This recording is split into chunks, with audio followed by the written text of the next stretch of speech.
బంగాళాఖాతంలో ఏర్పడిన వాయుగుండం ప్రభావంతో ఉత్తర కోస్తాంధ్ర జిల్లాల్లో భారీ వర్షాలు కురుస్తున్నాయి. మరో 2 రోజులు శ్రీకాకుళం, పార్వతీపురం, మన్యం, విజయనగరం, విశాఖ, అల్లూరి, అనకాపల్లి, ఉభయ గోదావరి, కాకినాడ, ఏలూరు, కృష్ణా, ఎన్టీఆర్, గుంటూరు జిల్లాల్లో విస్తారంగా వర్షాలు పడే అవకాశం ఉంది. మరోవైపు తెలంగాణలో కురుస్తున్న భారీ వర్షాలకు ఎన్టీఆర్ జిల్లా నందిగామలోని మున్నేరుకు క్రమంగా వరద పెరుగుతోంది. ఖమ్మం పరిసర ప్రాంతాల్లో వర్షాలు ఎక్కువైతే ఇంకా ప్రవాహం పెరిగే అవకాశం ఉందని అధికారులు ఇప్పటికే హెచ్చరికలు జారీ చేశారు. దీంతో నందిగామ, జగ్గయ్యపేట నియోజకవర్గాల్లోని పరివాహక ప్రాంతాల్లోని ప్రజలు ఆందోళన చెందుతున్నారు.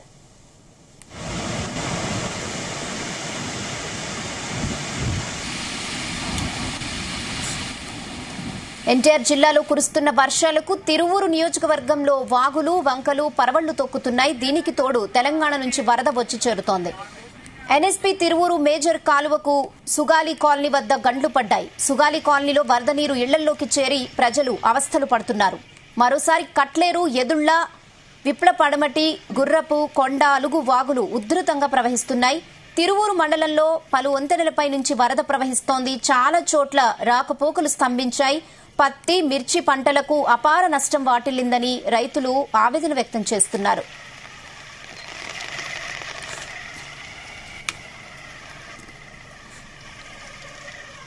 ఇదే విషయంపై మరిన్ని అప్డేట్స్ మా ప్రతినిధి యశ్వంత్ అందిస్తారు. యశ్వంత్.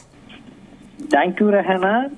మనం చూసినట్లయితే మాత్రం బంగాళాఖాతంలో ఏర్పడిన వాయుగుండ ప్రభావంతో అయితే మాత్రం ఉత్తరాంధ్ర కోస్తా జిల్లాల్లో మాత్రం వర్షాలు విపరీతంగా కురుస్తున్నాయని చెప్పుకోవచ్చు. మరో 2 రోజుల్లో కూడా ఇటు శ్రీకాకుళం, పార్వతీపురం, మన్యం, విజయనగరం, విశాఖ, అల్లూరి, అనకాపల్లి, ఉదయ గోదావరి, అదేవిధంగా కాకినాడ, ఏలూరు, కృష్ణా, గుంటూరు, ఎన్టీఆర్ జిల్లాల్లో విస్తారంగా వర్షాలు కురిసే అవకాశం ఉన్నట్లయితే మాత్రం వాతావరణ శాఖ హెచ్చరిక జారిస్తుంది. దీనిపై కూడా చూసినట్లయితే మాత్రం ఎగువ ప్రాంతం ఇటు తెలంగాణలో కూడా ఎగువ ప్రాంతంలో కురుస్తున్న వర్షాలకు కూడా ఇటు వరద ప్రవాహం అయితే మాత్రం విపరీతంగా వస్తుందని చెప్పుకోవచ్చు. దీంట్లో కూడా ఇటు ఏదైతే మున్నేరు వాగుకు ఉధృతంగా వస్తున్న వరదలకు ఇటు పోలంపేట డ్యామ్ వద్ద కూడా 12 అడుగుల మేర కూడా వరద ప్రవహిస్తుంది. దీంతో కూడా ఇటు ఏదైతే వరద వస్తున్నప్పటికీ కూడా ఈ నది ప్రవాహ ప్రాంత ప్రజలు అందరూ కూడా తీవ్ర ఆందోళన గురవుతున్నారని చెప్పుకోవచ్చు.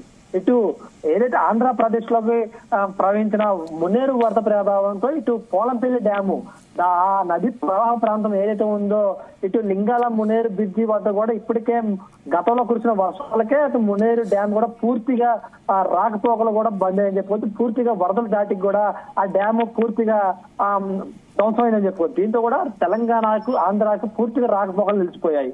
అయినప్పటికీ కూడా కొంతమేర కూడా వాహనాలతో ప్రజలు తీవ్ర ఇబ్బందులు గురవుతున్నప్పటికీ కూడా మరలా ఇప్పుడు ఏదైతే తెలంగాణ ఖమ్మంలో కురుస్తున్న వర్షాలకు మరలా కూడా పెద్ద ఎత్తున అయితే మాత్రం వరద వచ్చి చేరుతుంది. ఈ లింగాల వద్ద ఉన్నటువంటి మునేరు బ్రిడ్జి పై నుంచి కూడా సుమారు అడుగు మేర కూడా వరద ప్రవాహం ప్రవహిస్తుంది. దీంతో కూడా ఇటు ఆంధ్రాకి, తెలంగాణకి సుమారు 40 గ్రామాలకు రాకపోకలు నిలిచిపోయి. మరో విధంగా చూసినట్లయితే మాత్రం లింగాల దిగువ భాగం ఉన్నటువంటి పెనగాంచిపూడి మునేరు బ్రిడ్జికి మాత్రం తెల్లవారుజాము నుంచి కూడా వరద ప్రవాహం పెద్ద ఎత్తున చేరుతుంది. దీంతో కూడా మునేరు నది ప్రవాహక ప్రాంతం ఉన్నటువంటి ప్రజలందరినీ కూడా స్థానిక అధికారులు మాత్రం అయితే అప్రమత్తం చేశారు. దీంతో కూడా నది ప్రవాహ ప్రాంత ప్రజలందరినీ కూడా సురక్షిత ప్రాంతానికి తరలించి వాళ్ళకి కావాల్సిన అన్ని ఏర్పాట్లు కూడా స్థానిక అధికారులు ఏర్పాటు చేశారు. అదేవిధంగా చూసినట్లయితే మాత్రం ఇటు పెనుగంచిప్రోలు మండలం ముచ్చింతాల, కొల్లికొల్ల, సుబ్బాయిగూడెం, అదేవిధంగా అమ్మవారి దిగువ భాగాన ఉన్నటువంటి ఆలయ ప్రవాహ ప్రాంతం ఉన్నటువంటి ఇళ్లందరినీ కూడా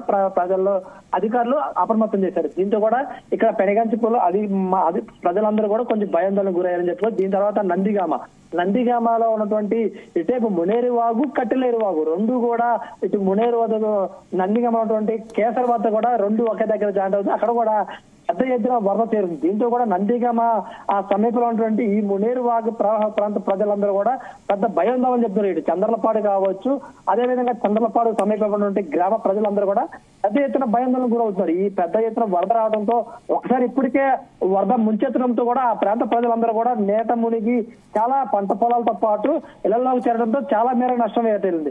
దీంతో కూడా ఆ ప్రాంత ప్రజలైతే మాత్రం తీవ్ర పెద్ద నష్టం, ఆస్తి నష్టం చోటు చేసుకుంది. అదేవిధంగా ఒక ఇద్దరు కూడా ప్రాణ నష్టం కూడా చోటు చేసుకుంది. దీంతో కూడా ఆ ప్రాంత ప్రజలు కూడా చాలా భయాందోళనకు గురవుతున్నారు.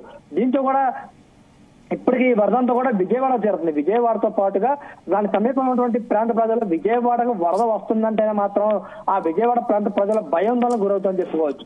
దీంతో మరి పై ఎత్తు నుంచి అటు నుంచి చూసుకున్నట్టు మాత్రం పులిచింతల నుంచి కూడా సుమారు 3 లక్షల క్యూసెక్ల వరద నీరు కూడా ఇప్పటికే ఇటు కృష్ణా ప్రకాశం బ్యారేజీకి నీరు వదిలేరు. దీంతో కూడా పెద్ద ఎత్తున అయితే మాత్రం ఈ వరద నీరు చేరడంతో సుమారు ఆ ప్రాంత ప్రజలైతే మాత్రం పెద్ద ఎత్తున భయాందోళన గురవుతారని చెప్పుకోవచ్చు రహేనా.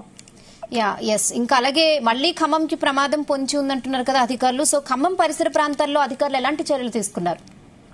రహేనా చూసుకున్నట్టు మాత్రం ఇప్పటికే అక్కడ ప్రాంతానికి అయితే మాత్రం డిప్యూటీ సీఎం ఏదైతే తెలంగాణ డిప్యూటీ సీఎం బట్టి విక్రమార్క కూడా కోదాడ పరిసర ప్రాంతాలను అన్నింటినీ కూడా పరిశీలించి కావాల్సిన ఏర్పాట్లు చేసిన పరిస్థితి కూడా అక్కడ ఏర్పడింది. అదేవిధంగా కూడా ఎప్పటికప్పుడు అటు తెలంగాణ సీఎం ఇటు ఆంధ్ర సీఎం కూడా సమన్వయం ఏర్పాటు చేసుకొని ఎప్పటికప్పుడు వరద అంచనాలపై కూడా అటు ఖమ్మం జిల్లా అధికారులు ఇటు ఎన్టీఆర్ జిల్లా అటు ఇరు రాష్ట్రాల సీఎంలు సమన్వయం ఏర్పాటు చేసుకుంటూ కూడా ఇరు రాష్ట్రాలతో పాటు ఇటు తెలంగాణ ఖమ్మం జిల్లా సంబంధించిన అధికారులు కూడా ఎప్పటికప్పుడు అప్రమత్తం చేస్తూ కూడా ప్రజలకు కావాల్సిన మేరకు సూచనలు ఏర్పాటు చేస్తున్నారు. దీంతో కూడా ఎప్పటికప్పుడు వరద ఉధృతిపై కూడా అధికారులు అప్రమత్తం చేస్తూ కూడా ప్రజలు కూడా కావాల్సినటువంటి వసతులు ఏర్పాటు చేస్తూ కూడా వాళ్ళందరినీ కూడా పునరావాస కేంద్రాలు కూడా తరలిస్తున్న ఏర్పాటు కూడా చేస్తున్న పరిస్థితి మాత్రం ఇరు రాష్ట్ర ముఖ్యమంత్రులు కూడా అధికారులు కూడా ఏర్పాటు చేస్తున్న పరిస్థితి ఉంది. దీంతో కూడా ఇప్పటికే ఇటు అధికారులు అప్రమత్తం అయినప్పటికీ కూడా ఈ పెద్ద ఎత్తున కూడా నిన్న మధ్యాహ్నం నుంచి కూడా ఇటు ఆంధ్రాలో ఉన్నటువంటి ఎన్టీఆర్ జిల్లాలో విపరీతంగా కురుస్తున్న వర్షాలు. దీంతో కూడా తిరువూరు పట్టణంలో ఉన్నటువంటి పెద్ద ఎత్తున వర్షాలు కురవడంతో ఏదో తిరువూరు పట్టణంతో పాటుగా అక్కడ ఉన్నటువంటి కట్టలేరు కూడా ఉధృతంగా ప్రవహిస్తూ అటు గంపలగూడానికి అటు మధిరకి కూడా రాకపోకలు పూర్తిగా నిలిచిపోయి మళ్ళీ కూడా ఇటు చూసినట్లు మాత్రం అటు మధిర ఇటు చూసినట్లు మాత్రం ఆంధ్రాకి సమీపంలో ఉన్నటువంటి బోర్డర్ ఏదైతే ఉందో గంపలగూడ సమీపంలో ఉన్నటువంటి బోర్డర్ కూడా పూర్తిగా రాకపోకలతో సుమారు 40 గ్రామాలకి ఇటు ఆంధ్రాలతో కావచ్చు తెలంగాణలో కావచ్చు సుమారు 40 గ్రామాలకు కూడా అక్కడ రాకపోకలు కూడా నిలిచిపోయిన పరిస్థితి ఏర్పడింది రహేనా. దీంతో కూడా అక్కడ ఉన్నటువంటి ప్రాంత ప్రజలు కూడా వాళ్ళకి తిరువూరు చూసినట్టు మాత్రం పూర్తిగా తిరువూరు ప్రాంతంలో ఉన్నటువంటి ఏదైతే తిరువూరు సిటీలో కూడా సుమారు 5 అడుగుల మేర కూడా నీరు కేవలం సిటీలోనే చేరింది. దీంతో కూడా సిటీలో నుండి ప్రజలు కూడా ఇంటిలో నుంచి బయటికి రావాలంటే మాత్రం పెద్ద ఎత్తున భయాందోళన గురవుతారని చెప్పుకోవచ్చు. ఏదైతే తిరువూరు ప్రాంతంలో ఈ వరద ప్రవాహం చూసుకుంటే ఈ కట్టలేరు ఎదుళ్ళ విప్ల పడమటి గురుపు డొంక అలుగు వాగులు అయితే మాత్రం కేవలం ఈ తిరువూరు పట్టణం సంబంధించిన వాగులే. ఈ వాగులన్నిటి కూడా వరద ఉధృతి రావడంతో కూడా వాళ్ళకి రాకపోకలు అయితే పూర్తిగా స్తంభించాయి. ఆ రాకపోకలు స్తంభించడంతో పాటు వాగులు వంకలు పెద్ద ఎత్తున పొంగిపోవడంతో సుమారు ఆ తిరువూరు పట్టణ సమీపంలో ఉన్నటువంటి పత్తి కావచ్చు మిరప కావచ్చు వరి కావచ్చు ఈ పంటలన్నిటి కూడా పూర్తిగా నీట మునిగిపోయి రైతులను మాత్రం తీవ్రంగా ముంచేసిన పరిస్థితి కూడా చోటు చేసుకుంది. కనీసం 1 వారం రోజుల క్రితమే ఈ వరద ఉధృతికి ఆ పంటలన్నీ మునిగి తేలిదనుకున్న 2 రోజుల్లోనే మళ్ళీ ఈ అపార వరద వచ్చి అదేవిధంగా వర్షం రావడంతో మాత్రం రైతులు కోలుకునే లేపే మళ్ళా ముంచేసిన పరిస్థితి ఏర్పడింది. దీంతో కూడా రైతులు కోలుకోలేని దెబ్బ తగిలిందనేసి రైతులు మనోభావాలు రైతులు కూడా చెప్తున్న పరిస్థితి ఉంది. దీంతో కూడా రైతులైతే మాత్రం తీవ్రంగా నష్టం వాటిల్లిందని చెప్పేసి సుమారు 5,000 నుంచి 10,000 ఎకరాల మేర కూడా ఈ వరద ఈ 2 రోజులు కురిసిన వర్షానికి కూడా నష్టం వాటిల్లిందని అయితే మాత్రం అక్కడ ఉన్నటువంటి రైతులు చెప్తున్న పరిస్థితి ఉంది. దీంతో కూడా ప్రభుత్వమే మమ్మల్ని ఆదుకోవాలంటూ కూడా ప్రభుత్వాన్ని కూడా రైతులు వేడుకున్న పరిస్థితి ఉంది. ప్రభుత్వం కూడా వీళ్ళపై కూడా ఏదైతే రైతులు సబ్సిడీ పై ఉన్నటువంటి వాళ్ళకి అన్ని విధాలుగా ఆదుకుంటామంటూ కూడా ఇటు ప్రభుత్వం చెప్తుంది. ఏదైతే రైతులైతే మాత్రం ఇన్సూరెన్స్ క్లెయిమ్ చేసుకున్న వాళ్ళందరూ కూడా నష్టపరిహారం ఇచ్చే విధంగా చేస్తామంటూ కూడా ఇప్పటికే అధికారులు స్థానిక ఉన్నటువంటి అధికారులుగా వ్యవసాయ అధికారుల్ని తహసీల్దారుల్ని విఆర్ఓలను కూడా క్షేత్రస్థాయికి పంపించి వాళ్ళంతా పంట నమోదు చేసి వాళ్ళందరికీ ఈ క్రాప్ చేసుకున్న ప్రతి ఒక్కరు కూడా నష్టపరిహారం అందించేందుకు కూడా కావాల్సినటువంటి డాక్యుమెంట్లు అన్నింటిని కూడా ఇప్పటికే పంట నమూనాల్లో కూడా సేకరించి కూడా చేస్తున్న పరిస్థితి కూడా ఉంది రహేనా.